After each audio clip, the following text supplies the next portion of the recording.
네, 박영선 전 장관이 서울시장 보궐선거 출마 행보를 시작했습니다.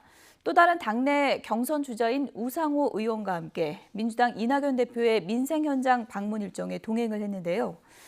예비후보 접수를 마감한 국민의힘은 본격적인 검증 작업에 돌입하면서 여야 선거전이 본격화되고 있습니다. 국회 취재기자 연결돼 있습니다. 송재인 기자. 네, 국회입니다. 네, 민주당 경선 주자들이 한자리에서 만나는 건 처음이죠. 네, 그렇습니다. 더불어민주당 서울시장 경선이 박영선 전 장관과 우상호 의원의 양자 대결로 굳어진 뒤 두 사람이 만나는 건 오늘이 처음입니다.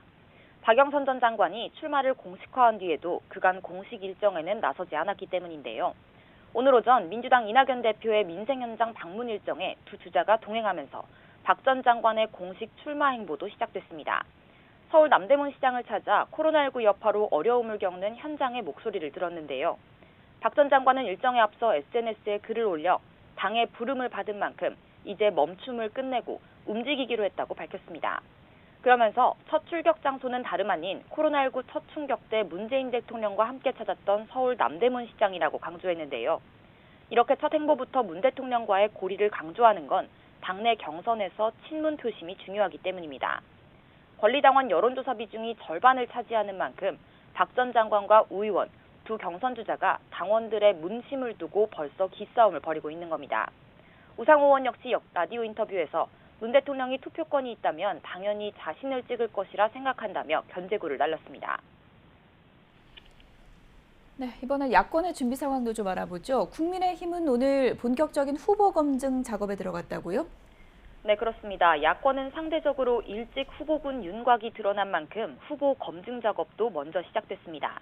국민의힘의 경우 보궐선거 예비후보 등록도 모두 마친 상태인데요.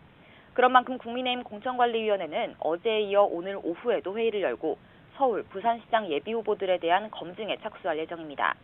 이번 보궐선거의 큰 쟁점 가운데 하나가 성비위 문제인 만큼 무엇보다 도덕성을 엄격하게 따져보겠다는 방침을 세웠습니다.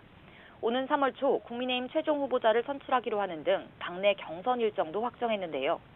국민의당 안철수 대표와의 야권 단일화 협상에 큰 진척이 생기지 않으면서 우선 자체적인 선거 준비에 집중하는 모습입니다.